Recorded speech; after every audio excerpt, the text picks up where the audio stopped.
sur Europe 1, l'opinion de Nicolas Bétou. Bonjour Nicolas. Bonjour Mathieu. À chaque jour, sont franco-allemands. Dimanche, c'était la commémoration de la bataille menée et perdue par De Gaulle en 1940 contre l'ennemi allemand. Et hier, surprise, une conférence commune Macron-Merkel. Oui, une vraie surprise en effet, puisqu'on pensait qu'une forte tension s'était installée entre la France et l'Allemagne depuis 2 mois autour de la gestion des suites de la crise du coronavirus. L'Allemagne, par exemple, avait massivement débloqué des aides à ses entreprises grâce, et oui, à son insolente santé budgétaire, ce qui risquait de créer une distorsion très inquiétante pour l'avenir en faveur de son industrie. La France, de son côté, avait ressorti son rêve de mutualisation des dettes en espérant que les pays bien portants, suivez mon regard, accepteraient de s'endetter pour les pays mal gérés. Une forme de socialisme de la dette, quoi. Ce que l'Allemagne avait toujours refusé et qu'Angela Merkel a fini par accepter.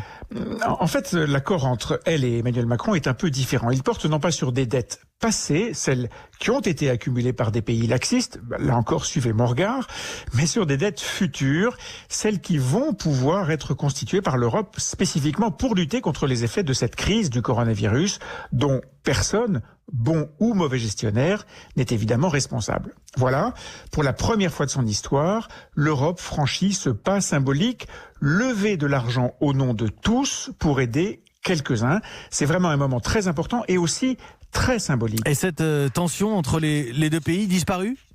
Alors en fait, Emmanuel Macron a souligné hier que c'est cette tension justement qui a permis de pousser le dialogue au-delà de l'ordinaire. Une tension féconde, a-t-il confié en petit comité. Ce qui est sûr, c'est que le chef de l'État a réussi un joli coup. D'abord, c'est lui qui, incontestablement, est à la manœuvre pour la relance du fameux moteur franco-allemand. Et on sait à quel point cette dimension européenne est importante dans son positionnement politique. En plus, pourquoi se priver ?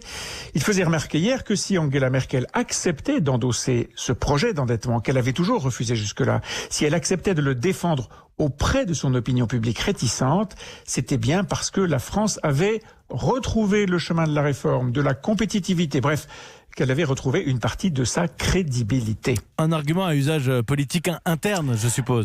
Bien sûr, oui. Alors on en est encore dans l'attente de ce que sera le projet politique d'Emmanuel Macron pour la sortie de crise, mais on voit déjà ce qu'est sa dimension européenne et elle sera assez largement applaudie. Et dans la construction de son positionnement pour le jour d'après, comme on dit, passer par la case Europe est certainement une manœuvre politique d'une grande habileté.